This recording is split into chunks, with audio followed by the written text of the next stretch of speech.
My father publicly demoted me from the company I built, calling me unfit to lead and appointing my brother instead. The humiliation was immense, but as they celebrated their victory, I simply called my lawyer to activate the multi-million-dollar buyout clause they had completely forgotten about, setting a trap they never saw coming. This is where the story truly begins, and you won't want to miss what happens. Make sure you're subscribed to see it through to the end. We're always curious. Where in the world are you all watching from today? Let us know in the comments. The air in the boardroom was stale, thick with the scent of old leather and the quiet hum of unspoken tensions. I sat at the head of the polished mahogany table, a spot I had earned through 15 years of relentless work. My quarterly presentation was loaded on the main screen, filled with charts that trended aggressively upward and projections that promised another year of record-breaking growth for Vance and Co. Artisans. I felt the familiar thrum of pride in my chest. This company wasn't just my career. It was my creation, born from sawdust and dreams in my own garage. My father, Richard Vance, sat to my right. At 68, he still carried the title of CEO, a legacy honor he enjoyed while I, as Chief Operating Officer, handled every facet of the business. To my left was my younger brother, Leo. He offered me a lazy, confident smile, a look I'd seen 1,000 times, usually right before he asked for a loan or needed me to fix a mess he'd made. Today, however, it felt different. There was a predatory gleam in his eyes that set my teeth on edge. "Thank you all for coming," I began, my voice steady and professional. "As you'll see from the Q3 report, we've exceeded our targets by 12%, largely due to the successful launch of our Pacific Collection and our expanded partnership with the Belmont Hotel Group." I was about to click to the next slide when my father cleared his throat, a loud, deliberate sound that commanded immediate silence. He pushed his chair back and rose to his feet, a move that was entirely out of character. He never spoke until after my presentations. "Thank you, Aliner," he said, his tone laced with a strange sort of paternal gravity. He looked around the table, his gaze lingering on each of the board members. "Aliner has done a commendable job steering the ship. Her dedication has been remarkable." The word hung in the air, weighted with condescension. I felt a cold knot form in my stomach. Something was wrong. "However," he continued, placing his hands flat on the table, "a company cannot survive on dedication alone. It requires vision. It requires a dynamic, forward-thinking approach to leadership. As we look to the future, to the next 20 years of this company's legacy, I have decided that a change is necessary." My heart began to hammer against my ribs. I looked at Leo, whose smug smile had now widened into a triumphant grin. He knew what was coming. I was the only one in the room who was in the dark. "Aliner has built a wonderful foundation," my father said, turning his gaze on me. The look in his eyes wasn't malicious. It was worse. It was pitying, as if he were doing me a favor. "But her strengths lie in operations, in the day-to-day. She is not, and I say this with all due respect, management material for the highest level. The company needs a new voice." The humiliation washed over me in a hot, suffocating wave. He said this in front of our entire board, in front of the people who respected me, who came to me for every final decision. He was reducing my life's work to a mere stepping stone. "Therefore," my father declared, his voice booming with false confidence, "effective immediately, I am stepping down as CEO. It is with immense pride that I announce your new Chief Executive Officer, my son, Leo Vance." A polite, hesitant smattering of applause broke the stunned silence. Leo stood up, nodding graciously as if he'd just won an Oscar. He shook our father's hand, a perfectly staged moment of a legacy passed down. I felt my vision tunnel, the faces of the board members blurring into a watercolor of fake smiles and uncomfortable glances. But the ordeal wasn't over. My father turned back to me, his expression now one of strained benevolence. "Of course, we will always have a place for you, Aliner. We've created a new role where your talents will be best utilized. You will now be our head of product development. You'll report directly to Leo." Reporting to Leo. The brother who thought a balance sheet was a type of yoga pose. The brother whose only contribution to the company had been suggesting we get a fancier espresso machine for the break room. I was being publicly demoted, stripped of my authority, and handed over to my incompetent younger sibling like a piece of company equipment. I don't remember how the meeting ended. My mind was a maelstrom of shock and a pain so profound it felt physical. I saw Leo, my own brother, look at me with an expression of pure victory. He hadn't just accepted this, he had orchestrated it. He had whispered in our father's ear, preying on his old-fashioned sensibilities and his blatant favoritism for his only son. As I walked out of that room, the muffled sounds of congratulations echoing behind me, one thought rose above the hurricane of my emotions. This wasn't just a business decision. This was a deep, personal betrayal delivered by the two men I should have been able to trust the most. In that moment, the loss of the company I had bled for was nothing compared to the crushing weight of my own father's betrayal. The drive home was a blur. I operated on autopilot, my hands gripping the steering wheel so tightly my knuckles were white. Each traffic light, each turn, was a mechanical action devoid of thought. My mind was stuck in a loop, replaying my father's words, not management material. The phrase was a dagger, twisting in a wound that had been festering for years, the wound of being the capable daughter in a world that only saw the promising son. When I finally pulled into my driveway, I couldn't bring myself to get out of the car. I just sat there, the engine ticking as it cooled, the silence of my empty house looming ahead. I had bought this house with the first significant bonus I'd earned from Vance & Co., a symbol of my success. Now, it felt like a monument to my foolishness. My phone buzzed, shattering the quiet. It was my mother. I knew what this call would be. She was the family peacekeeper, the eternal smoother of ruffled feathers. I let it ring twice before answering, bracing myself. "Eleanor, darling," she began, her voice syrupy with concern. "Your father told me what happened. I know this must be a bit of a shock." "A bit of a shock," I repeated, my voice hollow. "Mom, he publicly humiliated me. He handed my company over to Leo." "Now, it's not your company, dear, it's the family's company," she corrected gently, using the line they always used to diminish my role. "Your father just thinks Leo has fresh ideas. He wants you to support your brother. Family has to stick together, you know." Her words, meant to be comforting, only deepened my sense of isolation. They had already closed ranks. I was on the outside, my 15 years of sacrifice dismissed as a tantrum. I ended the call with a curt, "I have to go," unable to stomach another second of her placid acceptance of my disgrace. Moments later, a text message lit up my screen. It was from Leo. "Hey sis, big changes. Can't wait to hear your ideas for the new role. Let's crush it." The cheerful emoji at the end was so patronizing, so utterly clueless, that a dry, humorless laugh escaped my lips. He was treating this like a fun new project, not the hostile takeover of my life. He didn't want my ideas. He wanted my compliance. He wanted me to quietly step aside and let him play CEO with the multi-million-dollar machine I had single-handedly built.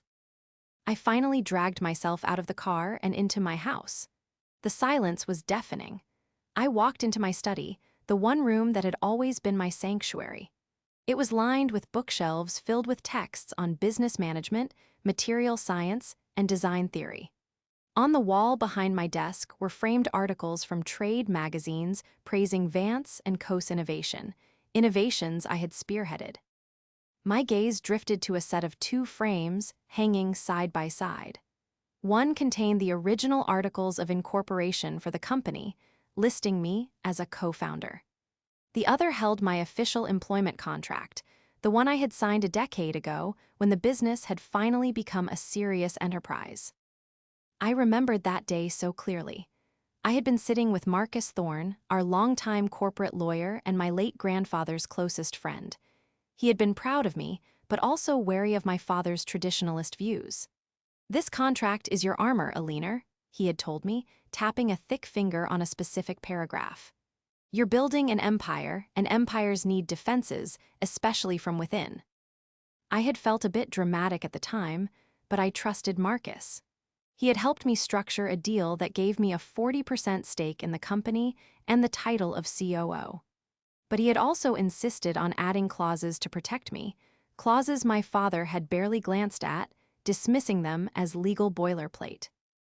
As I stood there, the sting of betrayal still fresh, a new feeling began to surface, pushing through the despair like a hardy weed cracking through concrete. It was a cold, sharp-edged resolve.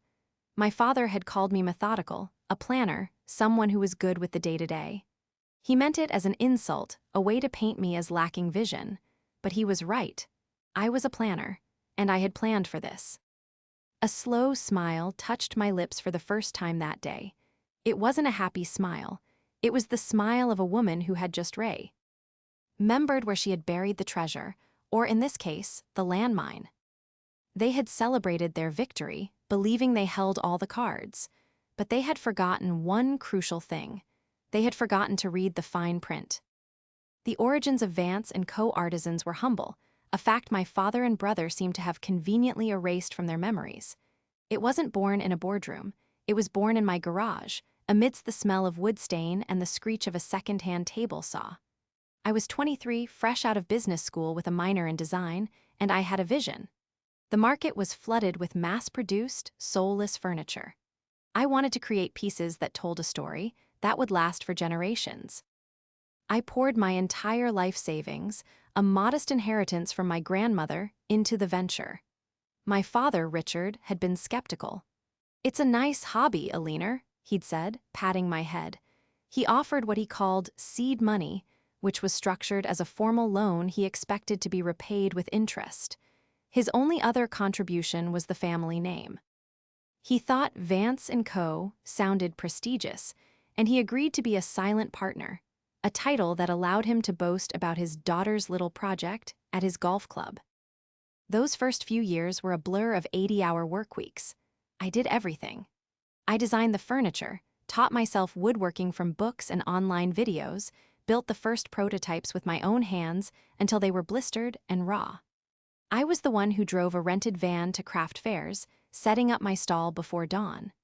I was the one who cold-called boutique hotels and interior designers, facing 100 rejections for every flicker of interest.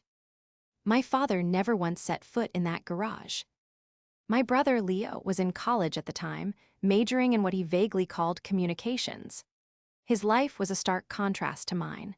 While I was wrestling with supply chain logistics, he was planning parties. While I was balancing the books late into the night, he was texting me for money because he'd overspent his allowance. He was always the golden child, the charming, handsome son who could do no wrong in our parents' eyes. My success was an expectation. His existence was a celebration. As Vance & Co. slowly, painstakingly grew, my father's interest peaked.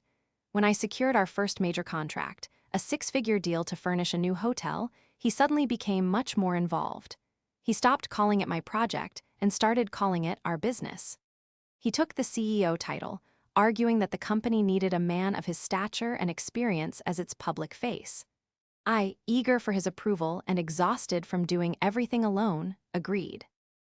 I became COO, the engine hidden under the hood, while he became the polished ornament on the front.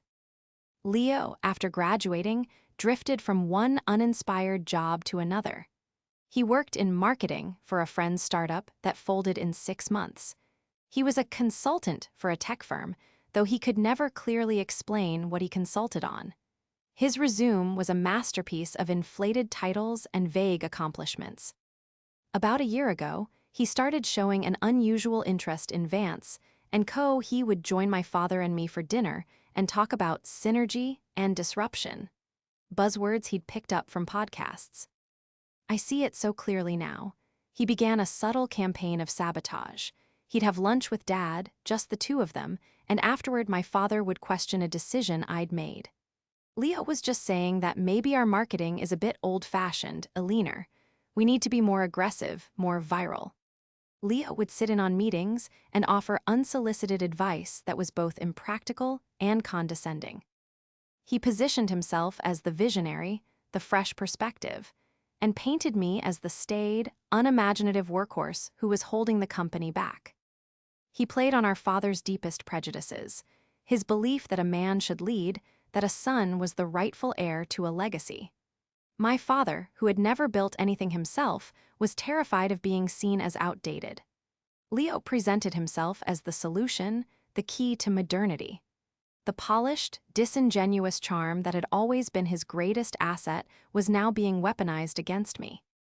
The betrayal wasn't a sudden act, it was a slow, calculated siege. My father didn't see me as his partner, he saw me as a placeholder. I had built the throne, and now that it was gilded and comfortable, he was handing it over to the prince, while I, the architect, was relegated to the servants' quarters. He wasn't just my father, he was the primary antagonist in my story, blinded by pride and sexism. And Leo wasn't just my brother. He was a serpent I had allowed into my garden, and he had methodically poisoned my roots. They had worked in concert, one driven by ego, the other by entitlement, to steal what was mine. The first night after the announcement was sleepless. I tossed and turned, the humiliation replaying in my mind like a movie I was forced to watch over and over. But as the sun began to cast a pale, gray light into my bedroom, the shock finally began to recede. It left behind a chilling clarity, a cold, hard stone of anger in the pit of my stomach. They thought I would crumble. They expected tears, arguments, and then, eventually, a quiet, resentful submission. They had gravely miscalculated. I got out of bed, showered, and dressed not in my usual work attire, but in something sharper, more deliberate. I felt like a general preparing for battle. I walked into my study, my steps purposeful, and took the framed employment contract off the wall. I laid it on my desk, the glass cool beneath my fingertips, and read the clause Marcus had insisted on all those years ago. Clause 12b, Key Person Provision. In the event that Alina Vance's role as Chief Operating Officer is materially diminished, or her executive authority over company operations, finances, and personnel is reassigned without her express written consent, this shall constitute a breach of contract. Such a breach will trigger, at Ms. Vance's discretion, an immediate buyout of her full 40% equity stake. The valuation of said stake will be determined by a third-party firm, mutually agreed upon, based on the company's fair market value at the time of the breach. It went on to detail a severance penalty, a figure equivalent to 2 years of my salary for the violation of the agreement. It was ironclad. It was beautiful. My hand didn't tremble as I picked up my phone and dialed Marcus Thorne's direct line. It was early, but I knew he'd be in his office. He was a creature of habit. He answered on the second ring. "Alina, I was wondering when you'd call. I heard the news." "Then you know what they did," I said, my voice even and calm. "I do," he replied, a grim note in his tone. "It was a foolish, arrogant move." "Marcus," I said, taking a deep breath. "It's time. They've triggered Clause 12b. There was a moment of silence on the other end of the line, and then I heard the faint rustle of papers. "I have a copy of the contract right here, Alina. I've been reading it all morning. It's as solid as the day we wrote it. Are you sure this is the path you want to take?" "They left me no other path," I said firmly.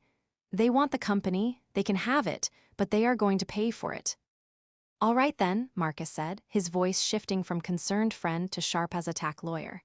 "Here's what we do. You go into work. You play the part of the demoted but dutiful daughter. Do not show your hand.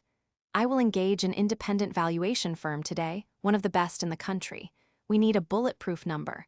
While they do their work, you will be my eyes and ears. I want you to look for anything irregular. Your brother has just been handed the keys to the kingdom. Let's see what he does with them." His advice was sound. Leo's arrogance would be his undoing. I went to the office that day and the next, enduring the pitying looks from my staff and Leo's insufferable swagger. He had already started making changes, redecorating my old office with garish, modern furniture that looked deeply uncomfortable. He held meetings where he used words like paradigm shift and synergy without any substance behind them. I dutifully accepted my new role as head of product development and used my access to the company's financial servers to do a little digging, just as Marcus had suggested. It didn't take long to find what I was looking for. Leo had been using his new corporate credit card with wild abandon.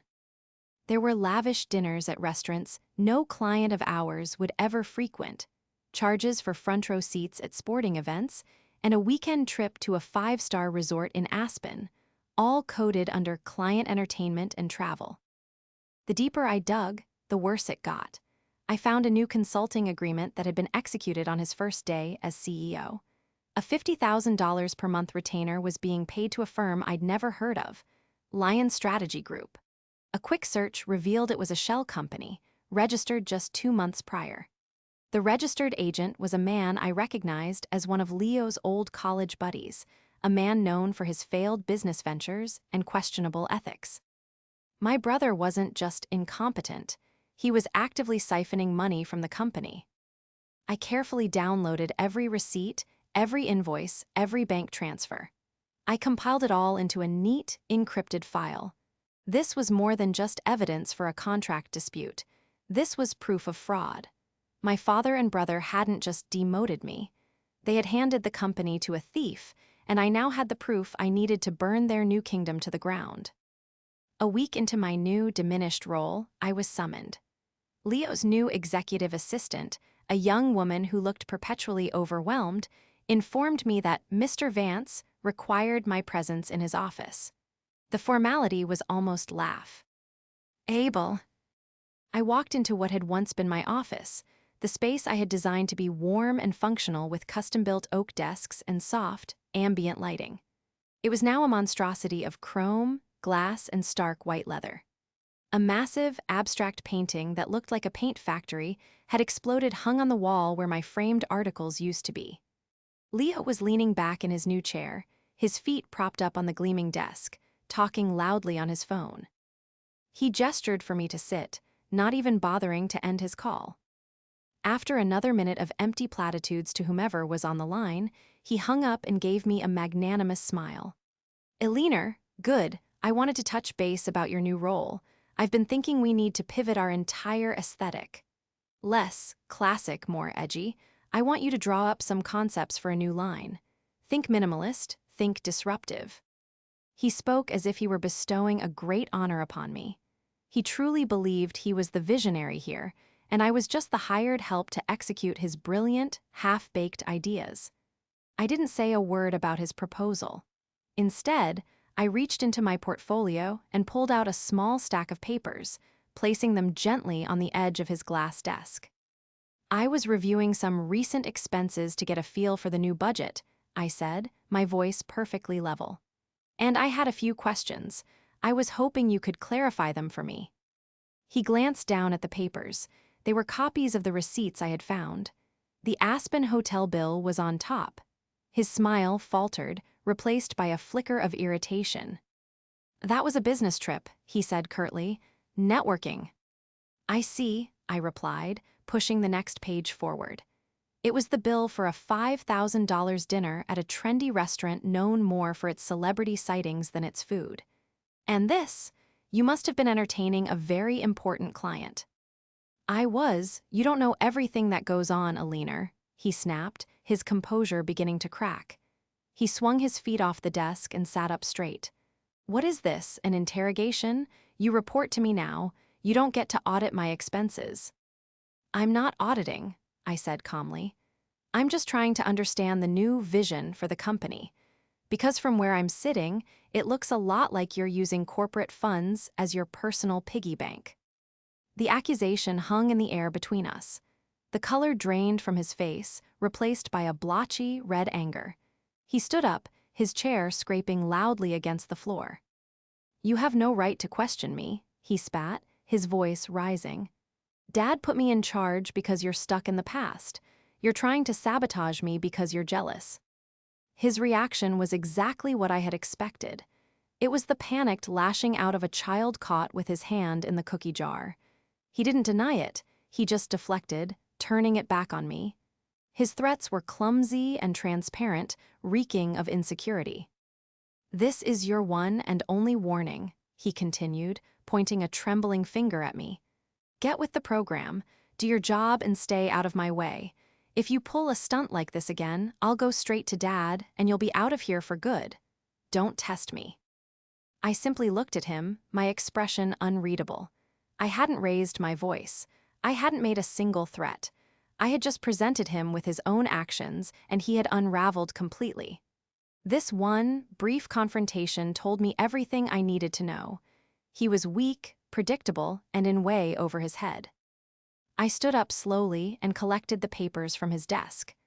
"Thank you for clarifying the new company policy on expenses, Leo," I said, my voice laced with an irony that was completely lost on him. "It's been very illuminating." I turned and walked out of the office, leaving him sputtering in my wake. I hadn't revealed my true weapon yet: the contract, the lawyer, the official valuation. This was just the first move in a game he didn't even know he was playing, and he had already shown me that he was an amateur. Just as I predicted, Leo ran straight to our father. Less than an hour after our confrontation, I received a summons to my father's home. The call wasn't from Richard himself, but from my mother, her voice tight with a forced cheerfulness that signaled a family crisis. "Your father would like to have a chat with you and Leo this evening, dear. Just a little family meeting to make sure everyone is on the same page." I arrived at my parents' house to find my father pacing in the study, his face a thunderous mask of disapproval. Leo was sitting in one of the leather armchairs, the picture of a wronged victim. "What is this I hear about you accusing your brother of misconduct?" my father demanded before I had even fully closed the door. "He is your CEO, Alina. Your behavior is insubordinate and, frankly, embarrassing." I didn't flinch. I asked him about some questionable expenses. As a 40% owner of this company, I believe I have the right to do so. "This has nothing to do with your shares," Richard retorted, waving a dismissive hand. "This is about you undermining your brother. Leo told me you're bitter about the change, and you're looking for anything you can use to make him look bad. I am ordering you to stop. Accept your new role and support your family, or you can find another place to work." His ultimatum was delivered with such cold finality that it took my breath away. He hadn't even looked at the evidence I was sure Leo had conveniently omitted. He had chosen his side, and it wasn't mine. The last flicker of hope that he might see reason died in that moment. "Is that all?" I asked, my voice devoid of emotion. "Yes, now I don't want to hear another word about this," he said, turning his back on me as if the matter were settled. I left without another word. The final pieces were falling into place. The next afternoon, I received an encrypted email from Marcus. The subject line was simply, "The number." I opened it. The valuation firm had completed its assessment. Vance & Co. Artisans was worth an estimated $25 million. My 40% stake was worth $10 million. Adding the 2-year salary penalty brought the total buyout to just over $12 million. The number was so large it seemed unreal. It was a testament to the empire I had built, and it was the price they would have to pay for my exile. Attached to the email was another document from Marcus's own investigation. He had looked into the Lion Strategy Group, the shell company Leo was paying. He had found definitive proof that it was owned by Leo's friend and that a portion of the funds was being kicked back directly into a personal account belonging to my brother. It was no longer just financial mismanagement. It was textbook embezzlement. The time for quiet observation was over. I instructed Marcus to arrange a formal meeting. 2 days later, we convened in the main conference room at the office, me, Richard, and Leo. Marcus joined via a large video screen on the wall, his presence immediately shifting the power dynamic in the room. Richard and Leo thought this was a continuation of our family dispute, an attempt by me to appeal to a lawyer. "I don't see why Mr. Thorne needs to be involved in a family matter," my father began irritably. "This stopped being a family matter the moment you breached my employment contract," I stated calmly. I nodded to Marcus. "Richard," Marcus began, his voice calm and authoritative, "I'm here to discuss a serious legal issue. By demoting Alina and fundamentally changing her role without her consent, You have triggered Clause 12B of her contract." I watched as the color drained from my father's face. He looked utterly bewildered. It was clear he had absolutely no memory of the clause. Leo just looked confused, glancing between his father and the screen. Marcus continued, "As per the contract you signed, this action allows a liener to demand an immediate buyout of her 40% equity. We have had an independent firm conduct a valuation. The company is currently valued at $25 million. A choked sound escaped my father's lips. Leo's jaw went slack. That's not possible," Richard stammered. "Oh, it's quite possible," Marcus said. "Eleanor built a very successful company. Her stake, plus the contractual penalty, comes to a total of $12,200,000. We will be serving you with the official notice this afternoon. Payment is due within 90 days. My father looked as if he'd been physically struck. He stared at me, his eyes wide with disbelief and a dawning horror. The spell of Leo's influence was finally beginning to break, shattered by the weight of a number he couldn't comprehend. But we don't have that kind of cash," he said, his voice a hoarse whisper. "That is a problem for the new CEO to solve," I said, looking directly at my brother. "Perhaps your strategy consultant can help you figure it out." I slid a single piece of paper across the table, a bank statement showing the kickback payment into Leo's personal account. Leo stared at it, his face turning a pasty white. The final, irrefutable proof of his deceit lay between us. The room was silent, save for the sound of my father's ragged breathing. They were trapped, and they were just beginning to understand the price of their betrayal. The celebratory dinner, planned weeks in advance to announce Leo's promotion to key employees, suppliers, and a few major clients, was supposed to be his coronation. In the frantic hours after our meeting with Marcus, my father had tried to cancel it, but the logistics were too complicated, the RSVPs already confirmed. To cancel now would be to admit that something was terribly wrong. And so, with a sense of impending doom that was palpable, they proceeded. I arrived at the elegant private dining room of a downtown restaurant feeling strangely serene. The anger and hurt that had summed me for the past week had solidified into a cold, diamond-hard resolve. I was no longer the victim in this story. I was the arbiter of its conclusion.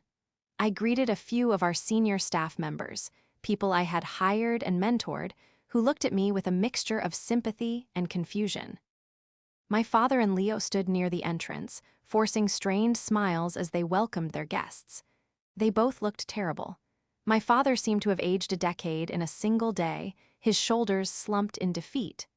Leo was a mess of nervous energy, constantly fidgeting with his tie and avoiding my gaze. The triumphant swagger was gone, replaced by the twitchy panic of a cornered animal. Dinner was a tense, uncomfortable affair. The conversation was stilted, the air thick with unspoken questions. Finally, the moment came for the speeches.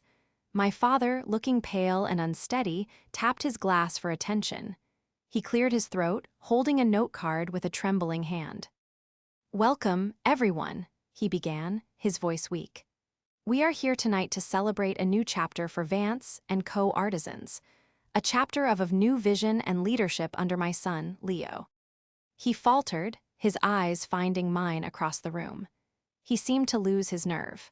Before he could continue, I stood up from my seat, my movement so calm and deliberate that it immediately drew every eye in the room. "If I may," I said, my voice clear and steady, carrying easily through the suddenly silent room. "I'd like to say a few words as well." My father looked at me, a silent plea in his eyes. "Don't," but it was too late for that. I raised my own glass. "I want to thank all of you for being here. Many of you in this room, I hired myself. Together, we built Vance & Co. from a dream in a garage into the industry leader it is today. I am immensely proud of the work we have done." I paused, letting the words sink in. As my father mentioned, the company is embarking on a new chapter. As part of this new strategic direction, my father and new CEO Leo have decided to make some significant changes. The first of which is that they have invoked a key clause in my employment contract that facilitates my immediate exit from the company. A murmur rippled through the room. The word invoked was a carefully chosen stiletto. It implied it was their action, not mine. So, I am announcing my departure tonight, I continued, my gaze sweeping across the stunned faces of our employees and partners. I leave the company in their very capable hands. I then turned my eyes directly to my brother and father, a small, knowing smile on my lips. I wish them the very best of luck in managing the company's newfound and very significant financial liabilities. The word liabilities landed like a grenade. It was corporate speak for a disaster. Tom Caldwell, our head of manufacturing and one of my most loyal managers, stood up, his brow furrowed in concern. "What liabilities, Alina?" he asked, his voice cutting through the tense quiet. "Is something wrong with the company's finances?" All eyes turned to Leo and Richard. They were frozen, trapped in the spotlight of public scrutiny. My father opened his mouth, but no words came out. Leo looked like he was about to be physically ill. They had no answers. They couldn't admit they had just triggered a $12 million buyout they couldn't afford. They couldn't confess that the new CEO had been embezzling money. I didn't need to say another word. Their panicked silence was more damning than any accusation I could have made. I had exposed them without revealing a single sordid detail. I had handed them their triumph and turned it into a public humiliation of their own making. I picked up my purse. "I'm sure the new CEO has a comprehensive plan to address all of your concerns," I said, the picture of professional grace. "Thank you all for 15 wonderful years. I wish you all a good evening." With that, I turned and walked out of the room, leaving a firestorm of questions, chaos, and doubt in my wake. The victory they had stolen from me had just turned to ash in their mouths, and I was free. The fallout from that disastrous dinner was swift and catastrophic for Vance and Co. As I had predicted, the word liabilities, coupled with my sudden departure and the visible panic of my father and brother, sent shockwaves through the company.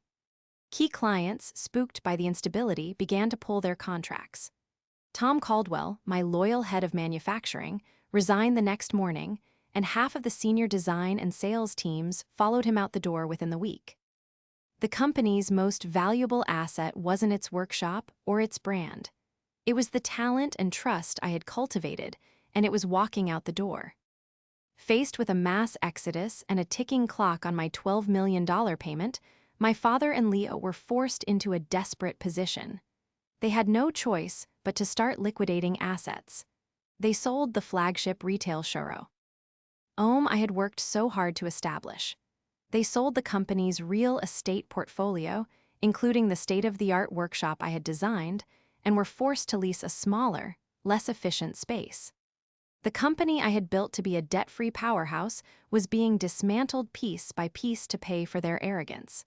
The buyout funds were wired to my account on the 89th day, just before the legal deadline. A few months later, my father showed up at my doorstep, unannounced. He looked like a stranger, smaller, older, stripped of the unshakable authority he had always worn like a cloak. He stood on my porch, his hat in his hands, and for the first time in my life, he looked at me not as a subordinate or a daughter, but as an equal he had wronged. "I was a fool, Alina," he said, his voice raspy. "I was blinded by pride. I wanted Leo to be the success I never was, and I refused to see the success that was standing right in front of me all along. He told me what I wanted to hear, and I let him. I am so sorry." It was the apology I had waited my whole life to hear. It didn't erase the pain, but it opened a path to healing. I accepted it, not for his sake, but for mine. I told him that our business relationship was over forever, but that I was willing, in time, to try and rebuild our personal one. It was a start. Leo, he told me, had been fired and was facing legal trouble for the embezzlement. He had lost everything.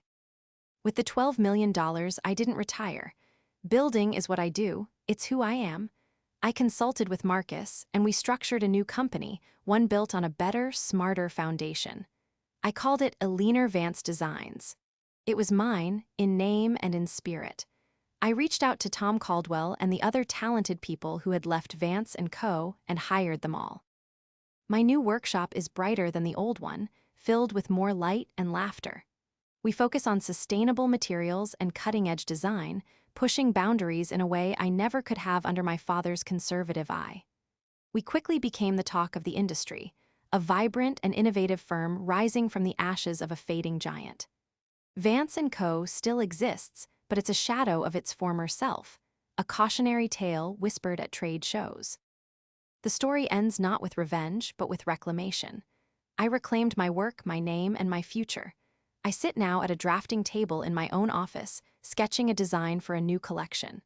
The afternoon sun streams through the window, illuminating the fine grain of the wood samples on my desk. I feel a sense of peace that is profound and unshakable. I am no longer building a family legacy defined by others. The legacy I am building now is entirely and triumphantly my own.